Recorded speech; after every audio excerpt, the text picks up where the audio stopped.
কোরআনুল কারিমের যে আয়াতটিকে শয়তান সবচেয়ে বেশি ভয় পায়, আয়াতটি হচ্ছে আয়াতুল কুরসি। এই আয়াতুল কুরসিকে শয়তান সবচেয়ে বেশি ভয় পায়।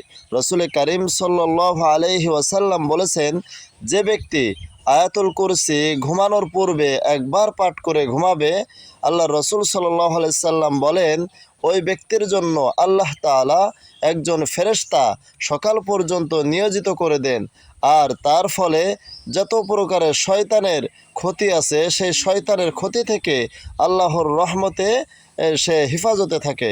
হাদিসটি হচ্ছে সহিহ বুখারী 2311।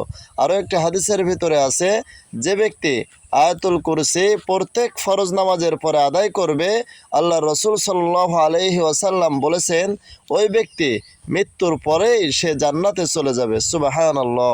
এই জন্য আমরা আয়াতুল কুরসির এই আয়াতটি আমরা প্রতিনিয়তই পড়ার চেষ্টা করব ইনশাআল্লাহ।